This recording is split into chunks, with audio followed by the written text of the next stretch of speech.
Well, in many ways, it is a debate as old as time. Daylight saving time, we don't do it. And for some in Saskatchewan, that is a point of pride. We stay on Central Standard Time year-round. Most of us will get to the details. Some people do change their clocks in Saskatchewan. Now, for a lot of people, this is confusing. It's an annual headache as you try to arrange Zoom meetings and family phone calls.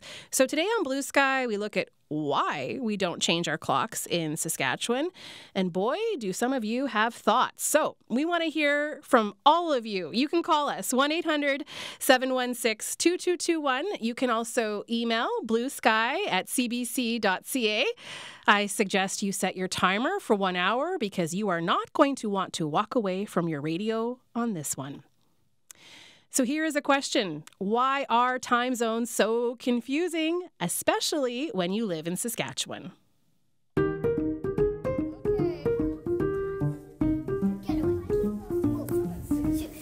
Okay, let's hear it. What time is it?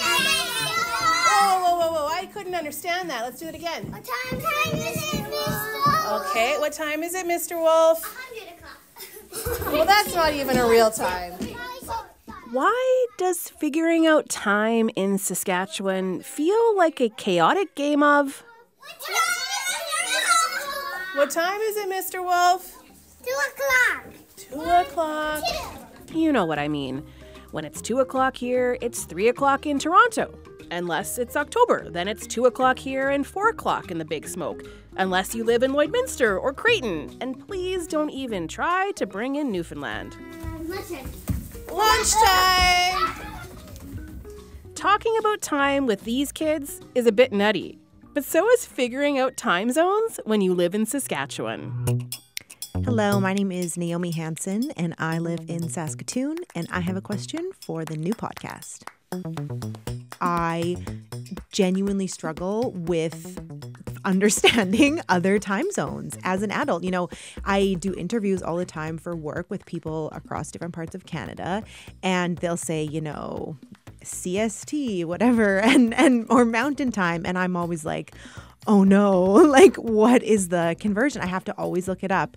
I want to know why Saskatchewan is the only place that does not participate in daylight savings. We're on Sask time, as I would call it, which doesn't change, and we're unique in that. A question that feels as old as time. So Naomi, you are not the first person to call this clock thing into question. Hi, my name's Arinjay Banerjee. I'm a Saskatchewanian. I'm also an immigrant to Canada. I'm on calls every day. If not Google, it's on Zoom or Teams with colleagues across the country. And on WhatsApp every morning because my mom needs to know that I've woken up. My mom never gets it because India's like so far away. I was born and raised in India before I moved to Canada. So my mom would be like, oh, you're going to work early. But she doesn't get it that, their times change. Like it's different now. But what's really frustrating for me is setting up meetings with colleagues in Europe, Asia, or Australia. If I were setting up a meeting now in February for a meeting in April, then that completely throws me off because I'll have to figure out if their times are changing and ours are not. I think that's really, really frustrating. So twice a year, most places in the world switch their clocks by 1 hour. They roll them back in the fall, and they spring them forward in the spring. But in Saskatchewan, we don't do that.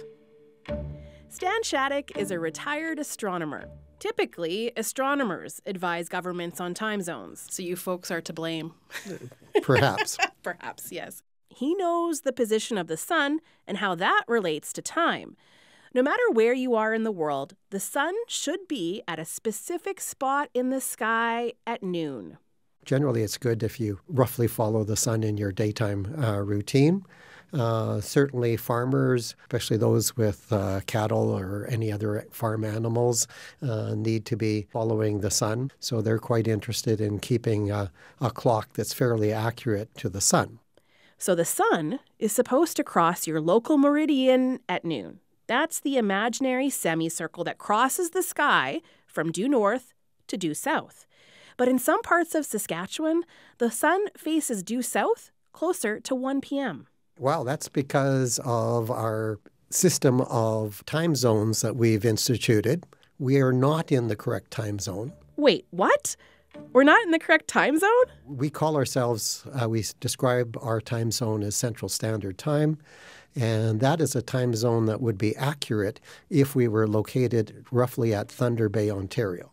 Just so you know, Thunder Bay is a 16-hour drive from Saskatoon. So that's the longitude where Central Standard Time is accurate. That has to do with the history. So the current Saskatchewan Time Act was established way back in, I think it was around 1966. I think I have the document here Yes, from the astronomer who that's right. put some thought into this. There was an astronomer by the name of Earl Milton. Okay, so in my hands is a typed letter addressed to the Honorable W. Ross Thatcher, dated February 22nd, 1966. It reads, "Sir, as the only professional astronomer in the province of Saskatchewan, I beg your consideration of the enclosed report on time." His recommendation was that the entire province of Saskatchewan follow Mountain Standard Time. That would put us in the same time zone as Alberta. His advice was overridden by the politicians at that particular time. Now, there could be a good reason for that. If you are living in a town in eastern Saskatchewan, the businesses there would like to be able to trade with Manitoba. Ideally, people living close to Manitoba would like the clock to be the same as Manitoba. If you're living in Maple Creek or Kindersley or North Battleford, businesses might have more trade with Alberta, and so they would prefer that the clocks stay the same as Alberta's. You're never going to get everybody to agree as to what the single time zone would be. What the politicians did in the 1966 Act was basically push the boundary for Central Standard Time west to include essentially all of Saskatchewan. Okay, so Naomi, that is how we ended up on Central Standard Time, and we stay on CST 365 days a year, while the rest of Canada moves their clocks back and forth.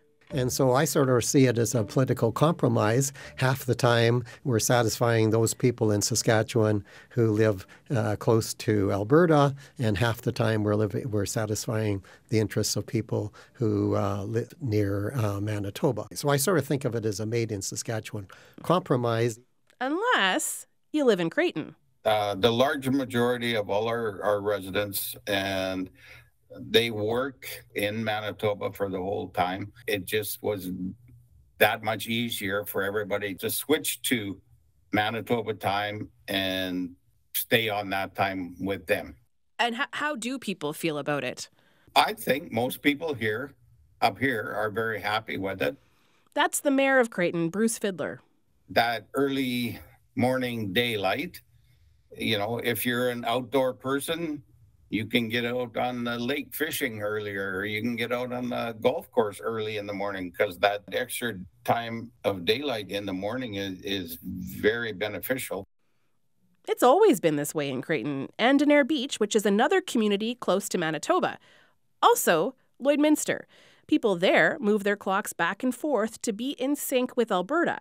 Since 1966, there have been waves of opposition, heated conversations. Some of us want to change our clocks and others say, no way. Politicians in Saskatchewan, though, have not made any changes to the Time Act. So in Saskatchewan, time stays still, Naomi, while clocks roll back and forward in other places. The whole concept of daylight saving was introduced by Germany during the First World War to help save on fuel costs. That's why it's called daylight saving. Those are the scientific and political reasons for how we set our clocks. But the topic of daylight saving time is like a ticking time bomb. No one thinks about it, but when the time comes, look out. Hi, Leisha. It's your cousin Brendan. So, what do I think about changing my clocks? To be perfectly honest with you, it's barbaric. I really don't understand why it's still a thing. It feels completely unnecessary. And especially being from Saskatchewan, where we never had to do that. Like growing up there, daylight saving time was not a thing. So I moved to Toronto, and all of a sudden it's a thing. And I just don't really see the pros to it. So you lose an hour of sleep in the spring. Yeah, that's not for me. And then in the fall, yeah, you might gain an hour of sleep, but all of a sudden, the night starts an hour earlier. One day it's 5:30, the very next day it's 4:30, and that's so depressing. To be perfectly honest with you, I wish that we didn't have it anymore, and I hope that day comes sooner than later because it just seems like, what's the point? My name is Dylan Rose. I am originally from Saskatchewan, where I'm also a member of Red Pheasant Cree Nation, and I currently live in unceded Musqueam, Squamish, Tsleil-Waututh territory, otherwise known as Vancouver. So, back in Saskatchewan, the skies are stretching super far, and you really grow accustomed to the simplicity of a single time zone. Yeah, for me, I feel like my internal clock was really forged in the flatlands. I was navigating through, a sea of confusing buttons on my microwave and my oven every year because I forget how to change them every year. But also, I think it's this collective thing throughout the West Coast where everybody's groggy for a week, or, we feel like we gain an extra hour. But I feel like all of our productivity goes down for a week. I despise the time change. I'm just it's unnecessary. So that is the question. Is it still necessary? We've basically decided that we control time. Jessa Gamble wrote a book about time and our body's circadian rhythm 11 years ago. And ever since then, she gets asked by journalists like me to talk about daylight saving time. I have been evangelizing against daylight savings, and it's amazing to me that it's finally working, and I can't take any credit for it, but it kind of feels like vindication that so many people are turning now against this just ludicrous idea. So far, 2 states have abolished daylight saving time, Arizona and Hawaii. Making the switch is on the table in other states too. The thing is that we all need to be synchronized, or, the feeling is particularly that Canada should be synchronized with our neighbors to the south. We have got a series of laws that are all contingent on another jurisdiction dropping daylight savings. And once Washington does, basically once congressional approval comes through for various states to make that change, then we have laws in BC and Yukon, there's a bunch of different provinces that have already set up laws where as soon as that happens, we're going to switch to, and it's going to be a great day for people like me who have been whinging about this forever. So Jessa finds it annoying, but she says it can also be dangerous. We get a lot of population level effects in the instance where we lose an hour of sleep. And I think it's because, we just can't afford, we're so sleep deprived to begin with, that you start to see the traffic accidents go up. You see a spike in heart attacks, things like that, just on that one day. So whose clocks are ticking in the right direction? It leaves Saskatchewan in a place where you get to say, I told you so. I mean, you just have been the most consistently kind of in tune with the physical reality that the sun is doing what the sun is doing, and the cows are doing what they're doing, and the earth is doing what it's doing. And our bodies are intrinsically linked to all of that. Well, maybe not the cows as much, but you know what I mean. Jessa, I do know what you mean. Naomi, what do you think about all of this? So it would absolutely be easier if everyone was on the same time. Or, if we are going to be the odd one out, then maybe we need some information about this growing up, a class or something about how to tell the daylight savings time. True. But remember Aaron J. in Saskatoon, whose family is in India? I just like sunshine. So I think I like the summers. When it's cold, I'm coming into work at 7 o'clock in the morning. It's dark. I leave around 5:36. It's dark again. It's you never see the sun. Yeah, that is the downside of not rolling back and forth. Our winter mornings are dark. They are so dark, and that is one of the reasons why we repeat this debate annually. Daylight saving time, should we do it? We'll get to that today on Blue Sky. We're hoping you'll share your thoughts. 1-800-716-2221. We've already got a few emails. People feel passionate about this one. bluesky@cbc.ca. Now, before we get to your perspectives on our clocks here in Saskatchewan, whether or not we should be moving back and forth or if we should be staying the same, I just want to remind you that question about time is part of our podcast, Good Questions Saskatchewan. So you can find that episode and others on CBC Listen or wherever you get your podcasts. And if you follow us, then you'll be the first to know when a new episode drops. So today we are talking about time, daylight saving time. And joining us is Jessa Gamble, who you just heard from. She's the author with some big feelings on us trying to manipulate time. Her book is called The Siesta and the Midnight Sun, How Our Bodies Experience Time. And she joins us right now on Blue Sky. Hello, Jessa. Hello. We just scratched the surface there in that little snippet there about time. You've got more time. You've got 30 minutes to unpack your thoughts on this further. I'm curious, what first compelled you to write a book on time in the way that you did?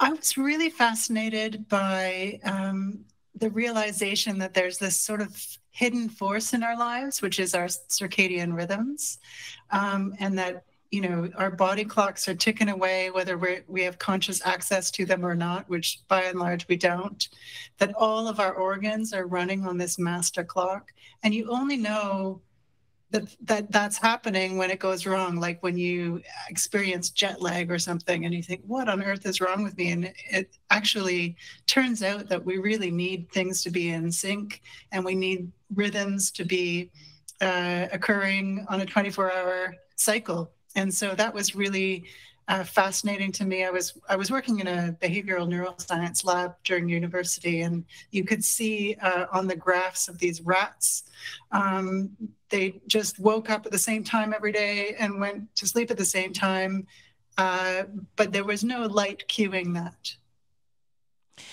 And so after doing all of this research, you have formulated some opinions on how we try to manipulate time, hey?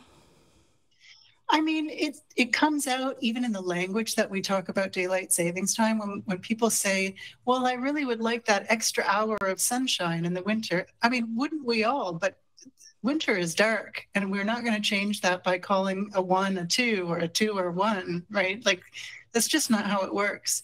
And we also have sort of in the modern world a lot more control over, if you want to shift your schedule, if you want to work from 8 to 4, like a lot of the times you can just go for that, and you don't have to actually manipulate what we're calling time. So interesting. Well, we're hoping people will join the conversation today. You can call us right now, 1-800-716-2221. You can also email bluesky@cbc.ca. Jessa, I think one of our listeners is picking up what you're putting down, because Diane writes, our winter days are short and mostly dark. Daylight saving time can't change that. Isn't that true? We'll get to more of your emails in just a moment, but first I want to check in with David Shield, who joins us with a look at today's news headlines. Hi, David. David, thank you. You're welcome. Do you have opinions on how we set our clocks here in Saskatchewan versus the rest of the country? So here's my thinking on daylight savings time. We're really stuck between two time zones. Mm-hmm. Right. So I think if we did go to daylight savings time, things would either be crazy early or crazy late. I mean, we're really sort of right between mountain and central, and I think it would get light at ludicrous times. I mean, even in Alberta, because I'm from Alberta, with daylight savings time in the winter, I mean, good heavens, the sun doesn't come up until, I don't even know what the darkest time, like 9 o'clock or something like that in the morning. It really makes for very, very dark days. I think this is the best This is the best plan, even though it's wonky, and I always have to do the math in my head to figure out what time it is in Barhead or like Naomi, in Toronto or she always wherever. says, who knows what time zone we're in? In Saskatchewan, it is this time, and hopefully everyone can just figure out the rest. You make a good point, though, David, about how on either side of us they switch. And so it's like Stan Shattuck said, the retired astronomer, half the year we're making people happy who are close to Manitoba, and half the time we're... And that's the thing. And if we went to daylight savings time, somebody would get hosed. David, thank you. You're welcome. That is the CBC's David Shield with some deep thoughts there on daylight saving time. I was fascinated to learn about Lloydminster, Creighton, Denair Beach. So if you live in those communities and you are folks who roll your clocks back and forth, we'd love to hear from you today. 1-800-716-2221. You can also email bluesky@cbc.ca. We have Jessa Gamble with us, who's the author of The Siesta and the Midnight Sun, How Our Bodies Experience Time. But before we talk more with Jessa, we do have a caller on the line. Chris joins us right now in Regina. Hi, Chris. Good afternoon, Alicia. I lived in Manitoba for 21 years before coming back to Saskatchewan, and I definitely think Saskatchewan's got this right. It wasn't so bad in the fall in Winnipeg when you so-called fell back because you got an extra hour of sleep out of the deal. But in the spring, when you lost that, it was brutal. And I think there has been a lot of study and there's data out there that definitely shows that, especially in the spring, when you lose that hour, there's an increase in car accidents, there's an increase in all kinds of medical emergencies. So I really think that, just staying put like we do here is the way to go. The only advantage that I saw of the time change when I was living in Manitoba was that it became a tradition, was that those are the weekends that you checked your smoke alarms in your house. You replaced your batteries, and that I think was a good thing, so that everybody had functioning smoke alarms and CO2 alarms in their houses. But otherwise, it was disruptive, and I think we should just, I think Saskatchewan's got this right. Chris, thanks for calling. I appreciate it. All right, bye. That's Chris in Regina. So, Jessa, you do know about the data on this. You've looked at the incidence of car accidents, heart attacks. What can you tell us about that? I mean, Chris is exactly right. Our bodies do not like to be disrupted. Ideally, we would go to sleep at the same time every day, even on the weekends, and get up at the same time in the mornings. And that's what... that's just what our bodies are happiest with. And if you get outside in the morning and see the sunshine, and that recalibrates your internal clock as well. In fact, there's a master clock in your brain, and it sort of directs this whole symphony of time within your body. And we can't afford to be messing with that more than we already do through our 24 hours society. Because you have talked about how sleep deprived we are as a society already. Can you expand on that when you say that? What do you mean? I mean, I feel it. I feel it deeply. I think I know what you're getting at, but do you want to talk about that? I mean, it's sort of a nice problem to have in some ways, because we have, in some sense, we've sort of colonized the night, right? Every space that we live in is sort of a mid-afternoon in May, including in our cars, right? We've got these headlights that allow us to see, and then we just have the heating on. I mean, it's just this artificial environment all the time, but it makes us out of touch with the rotation of the earth, which is also intrinsically part of our health. I was a longtime morning show host, so I was very much manipulating the time, and my body was getting up at a time it did not want to get up, so I started using one of those artificial lamps.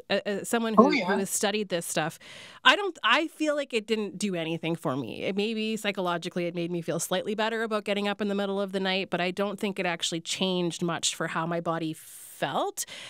Do you use one of those artificial lights? Since we're talking about sleep and time, I'm just curious if that's something that you use, or if there's any data to back up whether that will help us in these dark winters. It's funny. I'm one of those people who I have research fascinations that I think about all the time, and I don't apply them to myself whatsoever. I don't even notice my own rhythms hardly. But it's supposed to help with mood in the winter. There's reasonable support for that. Those sort of full spectrum lights, we call them sad lamps. But I haven't tried them myself, so I can't personally vouch for it. I've just wondered, should we all just invest in a sad lamp rather than trying to manipulate time? Right?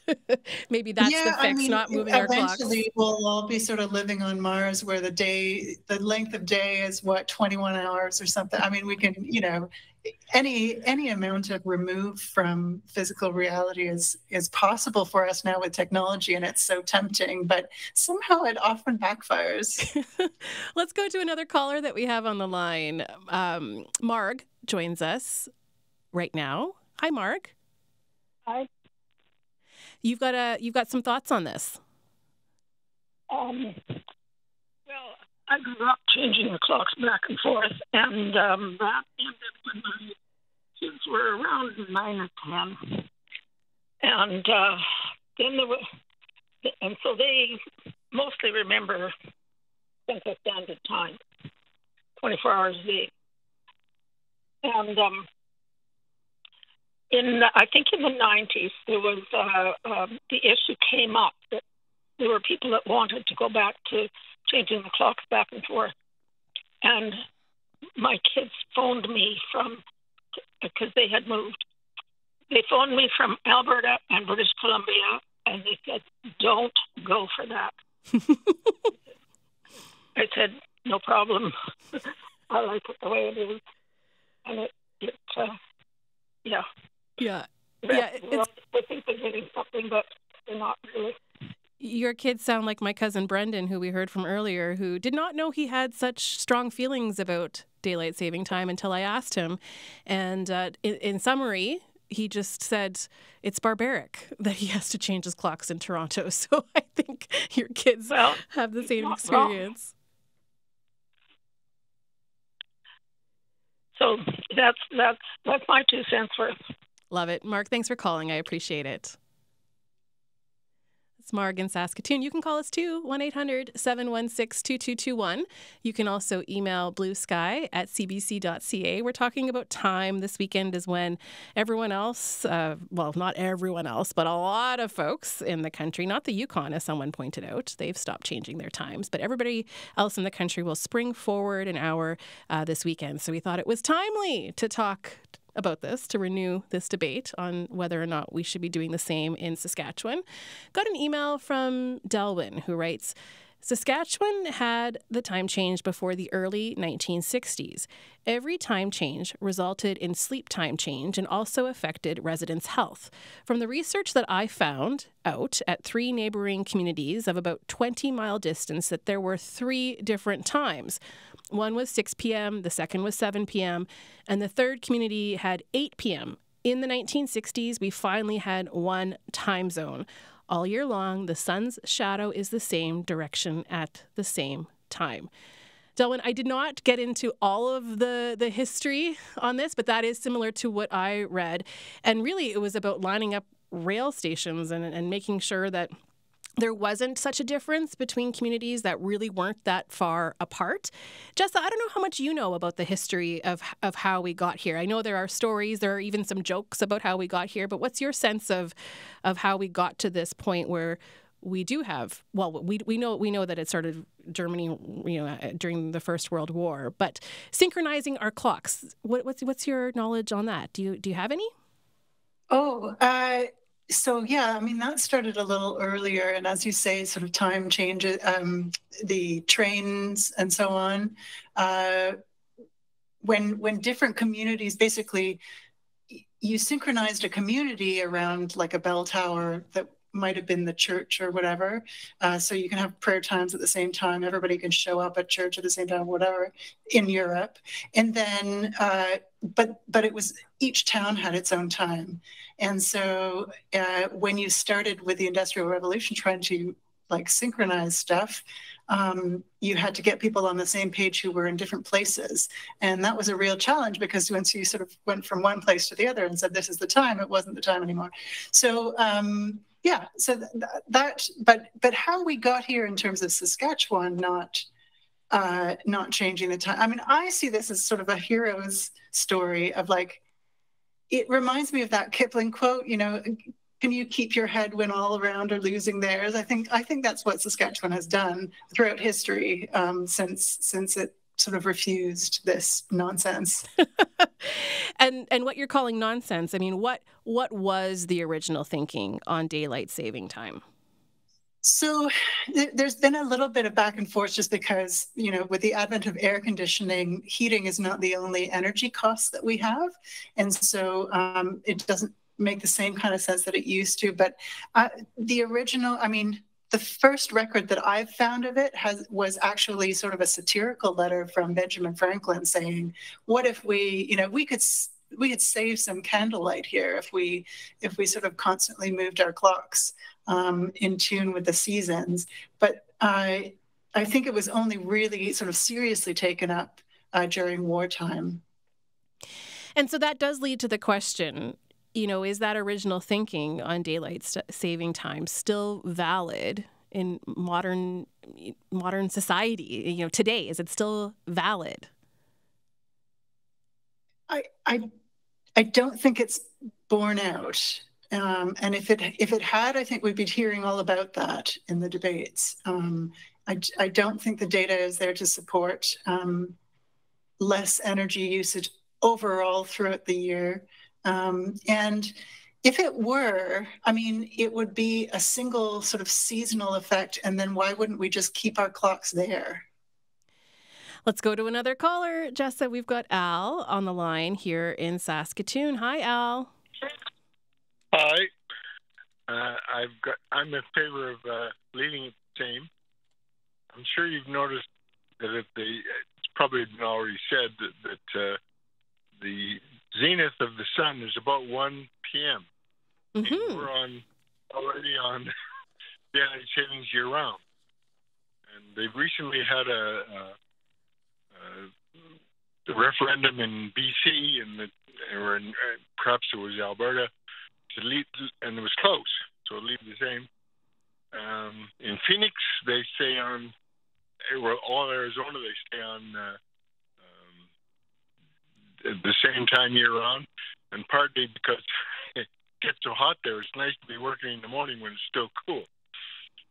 Anyway, the main reason is the U.S. Senate, which hasn't had much agreement over the last few years, voted 100% last year to leave it on daylight savings year-round. So I think that's what we should do, too. I appreciate you calling, Al. Thank you. Okay, bye. Bye-bye. Jessa, you've been following along, on how this is unfolding, not just in Canada, but like you said, in the U.S. It's a debate you've been following out of personal interest, right? Definitely, yeah. And, you know, as you mentioned, we get the sort of universal kind of consensus on this issue in ways that we can't agree on anything else, it seems, except for this. And the problem is that it's been a really interesting natural experiment in political will, because you sort of feel incensed about it, but only for about 10 minutes a year, twice a year. And so it's not enough to like make change, because everybody's sort of in a huff and then it's over and you don't really need to. It's not the urgency isn't there anymore. So I'm really quite impressed with us that we've managed to just sort of reject something that doesn't make sense. And to me, it sets a precedent. It's like, okay, let's look around and see what else doesn't make sense. Maybe get rid of that too, right? Yeah. Okay, I've got a couple of funny emails. So this one comes from JMG, who says, the reason we don't do the time change in Saskatchewan is because we don't trust Ottawa to give the hour back. And then we got an email from a listener in the U.S., Avilio from Florida, who listens to us every day on the CBC app. That's cool. Thank you. And they write, congratulations on not changing the clock. I wish we didn't change the time here. And then Jeremy also emailed saying, and I mentioned this thanks to Jeremy, who reminded me that important to add that Yukon has also decided not to change their clocks in addition to the states that we've mentioned, which is Arizona and Hawaii. Let's go to Robin, who joins us right now on the line. Hello, Robin. Good morning, or afternoon, I guess. Sorry, Lisa, yes. Mm-hmm. I have a story about the dangers of time zones rather than a Saskatchewan story as such. It'll be as rapidly as I can do it, and it will have a punchline. Okay. So I have a very good friend who was teaching mathematics at the university, and he was very nice enough to make me his best man, and I went to Venice to do that. That's another story. So anyway, off we go to visit him in Tennessee, to which he had gone. And we were driving down there, and very nicely. It was in the evening, quite dark. He was living up a mountainside, so up we go. And 10 o'clock in the evening, we meet him there, and it's a gated community. All looks good. Okay. Mm-hmm. And then we chat, and we have a lovely day. Next day, they took us to the local aquarium. All was fine. They said they'd meet us at 6 o'clock. And at 6 o'clock, we went to the chosen spot where they would meet us, and they were not there. And then I looked around and saw a visitor's center. So I thought, well, I'll just wander over and have a look. And the visitor's center was closed. And I looked at the time, and I looked at what shouldn't have been closed. But it was. And so eventually, an hour later, our friends appeared. Now, what you need to know is that I had traveled to Tennessee, and I changed my clock the hour across the border. All was well. And then we discovered, in discussion after nearly 48 hours of visiting them, that there were 2 time zones within the one state. Uh-huh. And Confusing. we were unaware of the second. So there you go. If you go to the United States, which even now might be possible, you would be very aware of the possibility that you need to check very carefully, because we are used to 1 hour changes within our jurisdiction. It's so interesting. Robin, I'm so glad you called with that story. Thank you. Yeah, well, thank you very much. I'm sorry it was long, but... No, I loved it. I'm a talker. I loved it. Okay. Thanks, Robin. Have a great afternoon. It does make me think, too, of if you're traveling to Lloydminster, which, of course, straddles the border, they do change their clocks. Lloydminster's on a different time, and same with Denair Beach and Creighton, because of them sharing the border with Manitoba. So depending on where you are in Saskatchewan, I shouldn't make a blanket statement. Not all of us stay the same here in Saskatchewan. There are those 3 communities who move their clocks. Now, Jessa, because I am from Saskatchewan, when we talk about time, you mentioned the cows. The cows just know what to do because they follow the sun. But I'm so interested in how everyone brings it back to farming. And I tell you, after working on this episode, I still do not know if we're keeping our clocks the same for the farmers or if people are changing them for the farmers. But someone always ends up saying, we do this for the farmers. And so I reached out to a farmer because I wanted to know what his thoughts were on all of this. So I did speak to Troy Wepler, who farms, and here's what he had to say about daylight saving time. My name is Troy Wepler. I farm in southwest Saskatchewan, about 65 kilometers east of Swiftcurrent along the number 1 highway. And today I am in my pickup truck warming it up. As far as me personally farming, clocks aren't like just for the farm aspect of it. I don't really pay attention to the clock as much. It's more of I wake up when it's bright and I go to bed when I'm tired kind of thing when things are busy, right? It's not like during harvest. All of a sudden I have an alarm set at 10 o'clock. It's like, well, time to shut her down, boys. The clock says so. It's kind of, it doesn't really work that way. I never really understood why. I always thought, I don't even know if this was right, that it was a wartime measure. Like I always thought, well, we'll do it to, save our lantern oil in World War I or something. And then I kind of think it got put on the farmers after that. It's like, it's for the farmers. It's like, okay, like I get it. Maybe I think you'd want everything synchronized when it comes to dealing with people in other provinces. That's the only time when it bugs me, right? Where say if I'm moving grain to Manitoba or Alberta, right? And I call them at 4:15 and it's like, oh, we're closed for the day. And it's like, okay, well, that's the only time when it really comes up. And I think maybe that would be the same for border towns, maybe dealing with maybe the States and other places that do have a time change. Sometimes I think like synchronizing it would make more sense to me. My 11-year-old niece in BC hates daylight savings more than anyone. And I asked her for a quote and she said She doesn't want to swear on the radio, so she's declining to give a quote at this time, but she hates it. So she's very much like her Uncle Troy. She likes things to stay the same. That's Troy Wepler, who is a farmer in southwest Saskatchewan. What do you think? Does it matter what it says on your clock when you're out farming? 1-800-716-2221. You can also email bluesky@cbc.ca. So Troy's niece hates it, and my cousin hates it. Who hates it more? Jess is part of this conversation, and you've definitely been on several programs talking about your own disdain for daylight saving time. So who hates it more, Jessa? I mean, I think it unites us all, and this is just such a triumph that we're finally dealing with it. So, yes. That's funny. Okay, well, here's another one from Shannon in Saskatoon, who writes, on moving back home to Saskatchewan a few years ago, I found the lack of clock changing so peaceful. The twice yearly change is disruptive and for no apparent benefit. I don't miss it at all. I did notice that when it's 12 noon here, the sun is only at the 11 o'clock position in the sky. So that is a bit disorienting. And she's right. Shannon is correct. If I'd change anything, it would be to move the clocks back once only. But otherwise, it's so refreshing not to have to deal with the clock change twice a year. Please do not bring daylight saving time to Saskatchewan. Here's another email from Diane, who writes, one of the reasons Saskatchewan does not change time for daylight saving time is that the province straddles two different time zones, and the line runs through the center of the province near Watrous. A few decades ago, the province decided that we should be all on one time. The eastern half is never on DST, daylight saving time, while the western half is always on DST. Prior to this, individual municipalities and communities could choose whether to change time for the summer months. For example, I remember in the 1960s, growing up near Netherhill, just east of Kindersley, our community went on DST while Brock, the nearest town, did not go on DST. It was very confusing, especially if people planned to attend a funeral in the other community. Well, it can be inconvenient at times if we were to change.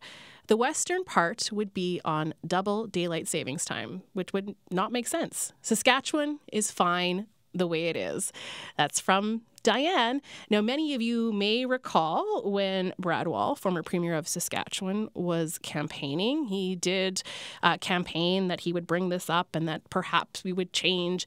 And then it was decided once he was in government that the public, I think they did some polling and they were like, no one wants to bring this up. People just want it to stay the same in Saskatchewan. So if you want to call us with your thoughts, there's still a couple minutes, 1-800-716-2221. You can also email bluesky@cbc.ca. Now, I laughed because this ended up being quite a hot topic in our newsroom. Hey there, this is Candice Lipsky with CBC in Saskatoon.